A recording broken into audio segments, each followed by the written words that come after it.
মুসলমান না বোঝার কারণে ঈদে মিলাদুন নবী পালন করতেছে, পীরের গায়ে পীরের গলায় ফুল ছিটাইতেছে, মালা দিতেছে, ঈদে মিলাদুন নবী। মাজারে মাজারে ফুল সজ্জা হইতেছে কিনা, খিচুড়ি রান্না হইতেছে, বিরারি রান্না হইতেছে, আলোক সজ্জা হইতেছে। আচ্ছা, যদি আপনাকে একটু মাথার মধ্যে ব্রেন থাইকা থাকে, আপনার উত্তর দেন যে মিলাদুন নবী যে জন্মটা এটা কার? বলেন কার জন্ম? কার নামে মিলাদ করতেছে? নবীর নামে। নবী জন্মগ্রহণ করছে, এই জন্যই তো এত সাজসজ্জা, এত মালা আদান প্রদান, এত ফুল ছিটানি। তা তুই এনে করতেছিস কে? তুই সৌদি আরবে যা, মদিনায় যা, এনে যাই করতে হবে।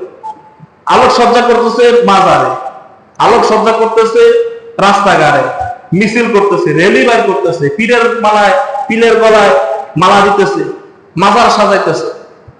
আরে রবিউল আউয়াল মাস তো নবীকে উদ্দেশ্য করে, তিনি মৃত্যুবরণ করছো, তোমার জন্মগ্রহণ করছো, এটাই পালন করতেছো।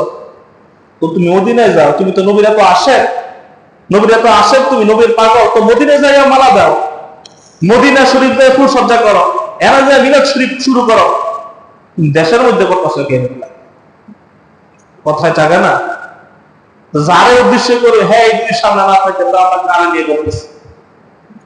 এই জন্য বলছি পাগল। কি পাগল? সুস্থ মস্তিষ্কের মানুষ না, শুধু লাফাইতেছে। যারা লাফাইতেছে সে নাই, সে কিন্তু মদিনা শুয়ে রয়েছে, জিন্দা নবী। ওইখানে গিয়ে করো, যাও। হায় রে মুসলমান!